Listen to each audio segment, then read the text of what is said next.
président à lire est bien connu en Suisse. Il s'agit d'Antoine Jacou. Il est né à Lausanne, il est licencié en sciences politiques. Il a commencé comme journaliste avant de se former à l'écriture dramatique auprès de Christophe Kieslowski et Franck Daniel. Aujourd'hui, il est dramaturge, écrivain, scénariste et performeur. En tant que scénariste, Antoine Jacou est associé à l'écriture de nombreux films suisses et francophones, de fiction, de documentaires, de Nira Baglia, Jean-Stéphane Bron, Dominique de Riva. Il co-signe plusieurs films avec Ursula Meyer, Home, sélectionné à la Semaine de la Critique au Festival de Cannes, puis L'Enfant d'en haut, sélectionné en compétition internationale au Festival de Berlin en 2012 et récompensé d'un ours d'argent. Par ailleurs, script docteur et consultant, il est intervenu sur de nombreux films. Au théâtre, Antoine Jacou est le dramaturge de la compagnie lausannoise Théâtre en Flammes pendant plusieurs années, de 1996 à 2005, qui est toujours dirigé par le metteur en scène Denis Maillefer, qui crée alors la plupart de ses pièces. Je suis le mari de Lolo, Le voyage en Suisse, On liquide. En novembre 2006, il écrit En attendant la grippe aviaire. Tiens, ça résonne fortement aujourd'hui. Une pièce qui met en perspective les grands effrois de notre temps et que l'on trouve, avec les pièces précédentes, dans un recueil publié en 2007 chez Bernard Campiche éditeur. Ces textes sont montés en Suisse, en Allemagne, en Bosnie, en Italie. Il est par ailleurs membre du collectif Bern is Überall, groupe d'auteurs phares de la slam poetry, qu'on appelle aussi spoken word. Il se produit également sur scène avec ses propres textes, en duo avec un musicien. Antoine Jacou est aussi professeur. Il a enseigné à l'école cantonale d'art de Lausanne et il enseigne également à Varsovie, à Paris, en Géorgie, où il organise des workshops et prochainement, nous l'espérons aussi, à Lavigny. Pour terminer, je mentionnerai sa relation particulière aux Balkans. Il a écrit plusieurs textes, un essai de théâtre documentaire qui donnait la parole à 14 survivants du massacre de Srebrenica, la création en Bosnie d'une pièce inédite, en Suisse en tout cas, Les Chiens, au Théâtre National de Tuzla, et tout dernièrement la réalisation avec Julie Biraud d'un documentaire en Bosnie et Herzégovine qui s'intitule Retour à Visigrad, qui filme les retrouvailles d'une génération sacrifiée et qu'on peut voir actuellement sur les écrans au cinéma. Je suis le régional de l'étape, comme on dit dans le Tour de France, mais c'est en même temps un vrai dépaysement qu'être ici. Comment dire, je suis à la fois ici en solo et en duo, puisque j'ai aussi proposé à Shpetim Selmani, poète et auteur du Kosovo, d'être accueilli ici. Vous l'entendrez tout à l'heure.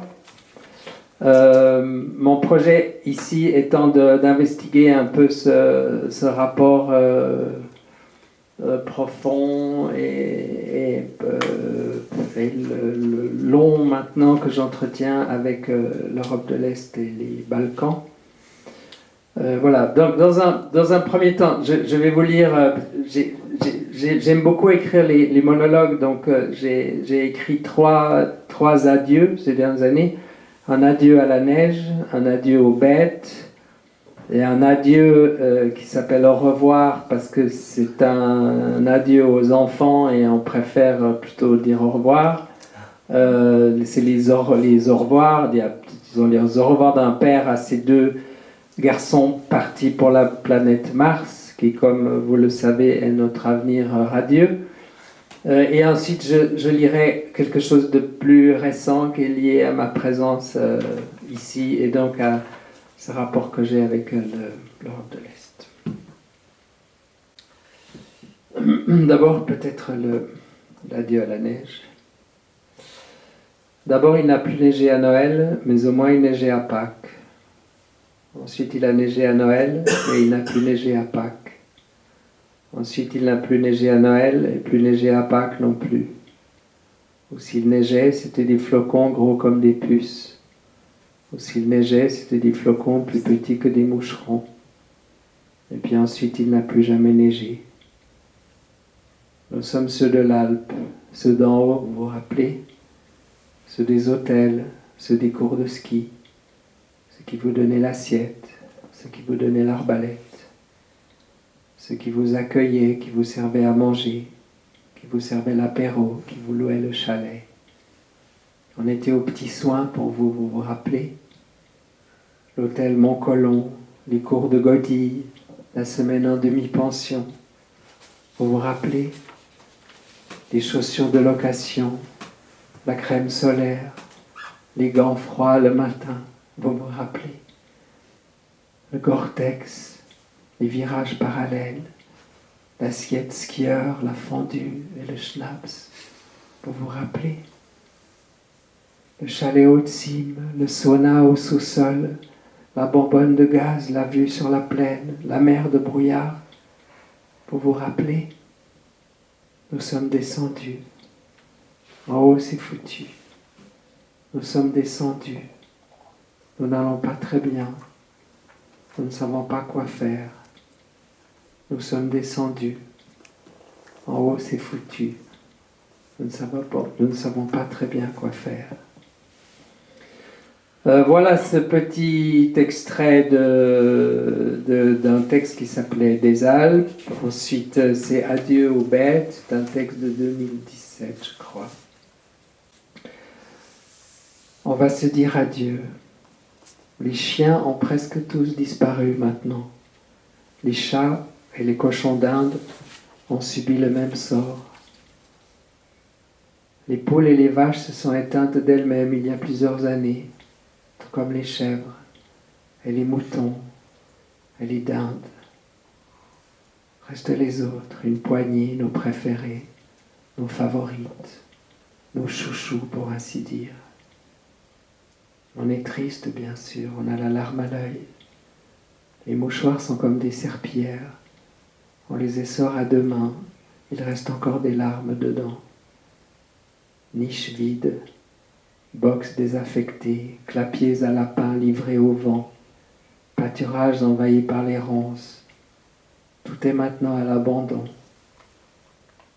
Hier, un chenil devenait centre culturel. Demain, c'est un élevage de pur sang qui mettra la clé sous le paillasson. Est-ce qu'on s'est trompé? Est-ce qu'on a exagéré? Est-ce que les choses auraient pu se passer différemment? En 14 000 ans, on a eu le temps de prendre des habitudes.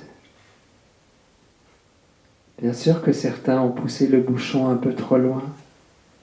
Bien sûr que certains ont gueulé sur les bêtes, ont donné des coups de pied ou de bâton sur les fesses ou même sur la tête.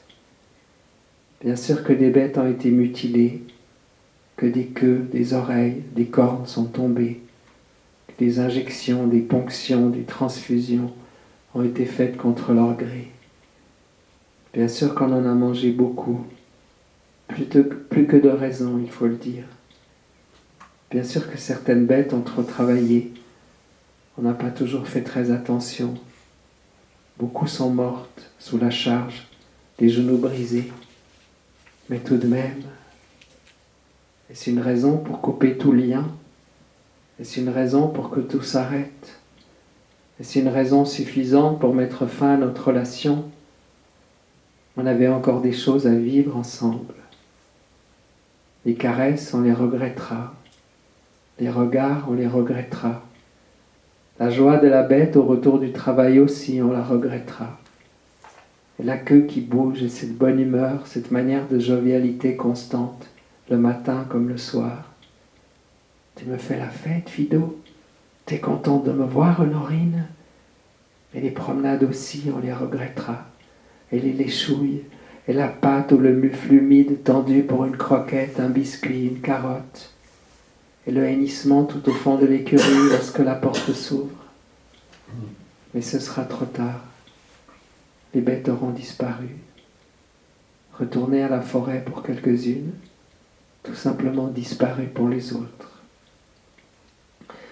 Alors on passe au revoir. Au revoir les enfants. Ils sont partis tout à l'heure, dans un grand bruit, un vacarme de tous les diables. Forcément, il en faut de la puissance pour aller si loin. Il faut s'arracher à la terre en quelque sorte. Il faut donner ce coup de rein qui vous extirpe à jamais de tout ce qui a été votre monde jusque-là. Je me suis bien sûr bouché les oreilles pour ne pas devenir sourd. J'aimerais garder un peu l'ouïe, si possible, quelques années encore, ne serait-ce que pour entendre leurs messages quand ils ne seront plus que des voix là-haut, dans le vaste ciel, ou même les oiseaux, ceux qui restent, ça et là. Mais j'ai gardé les yeux ouverts, malgré la fumée qui ne voulait pas se dissiper, jusqu'à ce qu'ils soient si loin, si haut dans le ciel, qu'il m'était devenu impossible de les voir. Puis je suis resté comme brisé un moment, tout seul, comme accablé, dans un coin du tarmac, loin des gens, parce qu'il y en avait du monde, famille, proches, journalistes, ou même de simples curieux, passionnés de conquêtes spatiales, le nez en l'air, la bouche ouverte, qui applaudissaient à qui mieux mieux. Bref, je suis resté dans mon coin à l'écart avec ce grand trou dans le ventre. Des gosses sont partis pour un moment, je me suis dit. Des gosses se sont envolés très loin, le grand et le petit, le grand pour veiller sur le petit pour avoir un œil sur le grand. Est-ce que tu les reverras même un jour, je me suis dit. Voilà. Et puis peut-être quelque chose de plus récent, qui est encore très, très frais, peut-être. Ça s'appelle Chèvres écorchées. Arrivé au col sur la route entre Tuzla et Sarajevo, là où il y a de mémoire un restaurant, Haris, qui n'avait pas enlevé ses lunettes noires ni cessé d'enchaîner des cigarettes, et ressemblait de plus en plus au Travis Bickle de Taxi Driver, Haris donc a déclaré qu'il avait faim. Sur le parking, un homme se tenait devant le capot ouvert d'une Golf. Il neigeait. Immobile en chemise sous les flocons, l'homme en panne semblait là depuis des jours, comme en contemplation devant son moteur, plongé dans de vastes réflexions sur les origines de ses ennuis mécaniques. Je me suis approché alors et j'ai compris. Tant de doigts manquaient sur les mains de l'homme en panne que changer une bougie ou vérifier le niveau d'huile de son moteur lui était tout simplement impossible. À l'intérieur du restaurant, Haris a continué de faire des siennes.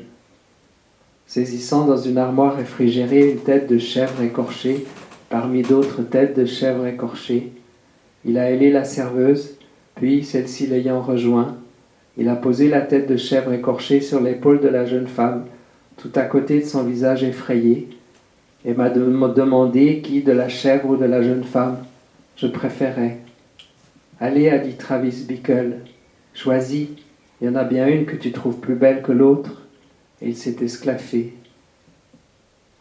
La tête de chèvre écorchée, Haris l'a achetée ensuite pour son père. Mais comme le vieil homme était malade et qu'il ne quittait plus sa chambre, ou alors spectral traînant les pieds pour aller aux toilettes, la tête a pourri longtemps sur une assiette dans la sombre cuisine de l'appartement austro-hongrois de Sarajevo. Voilà, merci.